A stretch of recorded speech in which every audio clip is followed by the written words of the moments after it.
in a long round of tournament golf, it's a grind. So I always try to set myself up to expect a grind before going into it. I don't expect to play, if it's a 3-round tournament, 3 easy rounds of golf. I expect to play 3 rounds of golf where I'm going to have to grind.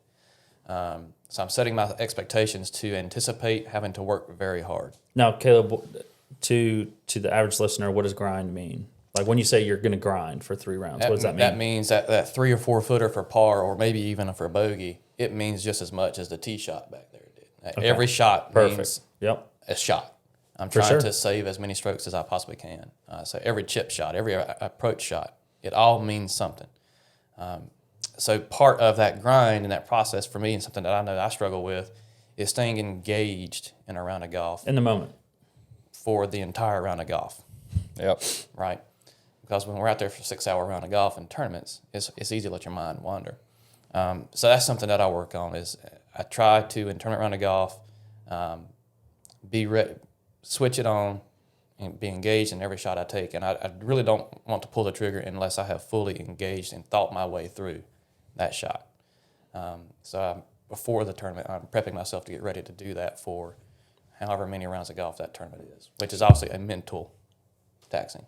Guess I should only watch Cantlay play then to mentor. Well, just because I'm doing that doesn't mean I'm taking a long time to do it. Well, I was a lot of that I'm doing before it's even my chance to hit. I'm doing it. Our round last week, and USG was ready to put us on the clock, but it was not my fault. I've said every slow player ever. I'm not slow.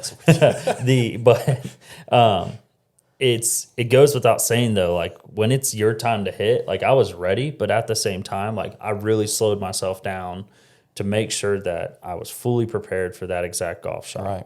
Right. Now, I wanted to bring up a point because let's just say you got a buddies trip coming up and it's a tournament and you're bragging rights, right? That's equally as important as my tournaments I play in. So how often does the normal golfer try to hit a shot that he's never hit before or can hit? Probably almost every hole. So if you play a tournament round, this goes for both you guys, would you try hitting a shot that you really don't have in your golf bag?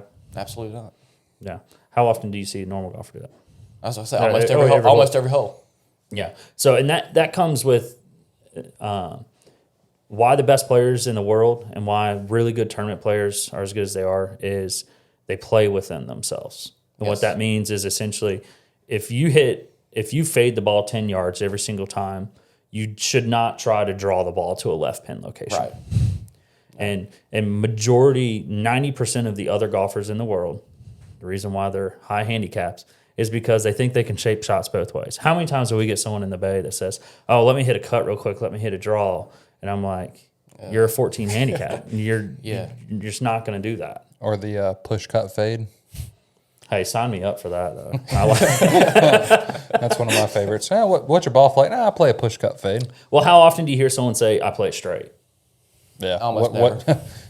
Oh, gosh. It's like every fitting I get. That really? Someone's like, I was like, do you hit a draw? Do you hit a fade? I hit it straight. Yeah, I was going to say, actually, yeah, you're right. They do. And then after watching them, I'm like, okay, well, you're a 15-yard slice or a 15-yard cut or you're a 15-yard draw. Yeah, and I would say back to kind of the tournament prep, though, it's if you're going to play a serious round of golf, right, and you're left with a shot that you have to hook it, but you don't have hook in your arsenal, punch out, lay up, play the smart shot. Don't try to hook it. Right. Now, if the circumstance calls for you to have to make a hero shot, that's one thing. Right. That was essentially me in the playoff of the event last week. I missed it a little left. It's make or break for one spot. Everyone's in the fairway. I try hooking a 3-iron around a tree, goes in the water on par 5. Get up in town for par, make it to the next hole, but I knew that was make or break. It essentially knocked me out of getting a U.S. Open spot. Or the sectional spot. Yeah, sectional spot. But that's different. But if I'm in a par 5, if I was there in the normal round of golf, would I be trying to hit that shot? Absolutely not. Absolutely. It depends. If you're playing your casual round of golf with your buddies, yeah, you'll probably try that shot out. I don't know. I don't have a 3-iron hook in my bag. 3 wood, that's different. But you got to make sure that you're always playing within yourself. Correct.